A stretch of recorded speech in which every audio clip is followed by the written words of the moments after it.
नमस्कार, मैं हूं Amod Srivastava. Amazing thought, amazing message, amazing information की दिशा में आज एक कदम और आगे।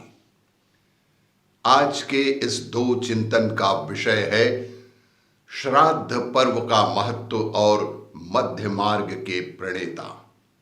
आपको यह मेरा वीडियो अच्छा लगे तो लाइक करें, शेयर करें और लाल बटन दबाकर सब्सक्राइब अवश्य करें। साथ ही बेल आइकन दबाना बिल्कुल ना भूलें। आज के प्रथम चिंतन का विषय श्राद्ध पर्व का महत्व।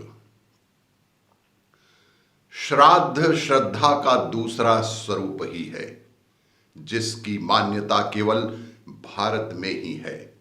भारतीय पूर्व जन्म में विश्वास रखते हैं, जिसका सीधा सा अर्थ यह है कि आत्मा अजर अमर और शाश्वत है।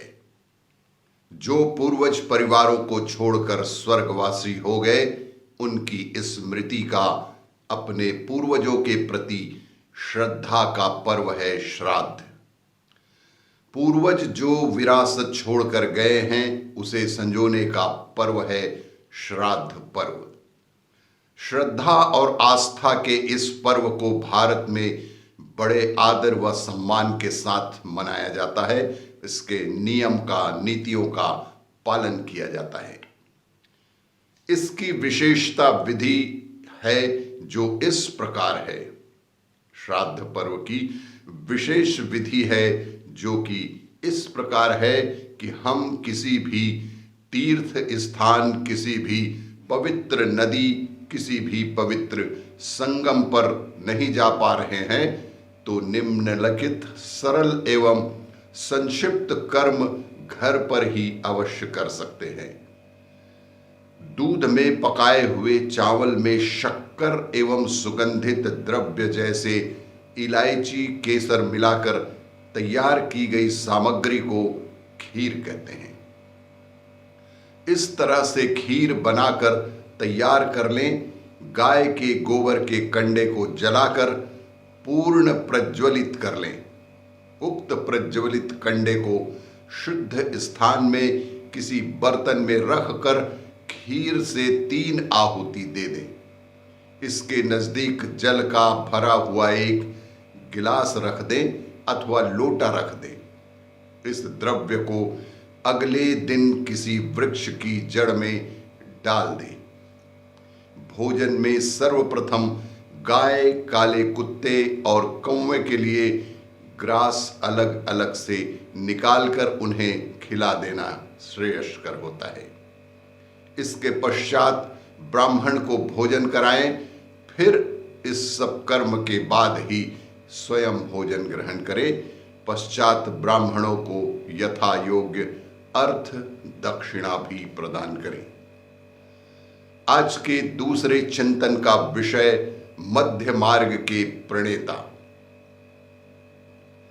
राजकुमार सिद्धार्थ जब ज्ञान प्राप्त कर महात्मा बुद्ध हो गए, तो बुद्ध ने अपनी साधना के बाद जो ज्ञान प्राप्त किया है और जो उपदेश दिया, वह अष्टांगिक मार्ग कहलाता है। उन्होंने सम्यक दृष्टि, सम्यक जीवन, सम्यक संकल्प, सम्यक समाधि, सम्यक आजीविका आदि के माध्यम से जीवन में संतुलन बनाने का संदेश विश्व को दिया है। वे बोले, जीवन में दुख है, दुख का कारण है और दुख को दूर करने का उपाय भी है। दूसरों के दुख को देखकर वे घर छोड़कर निकल गए।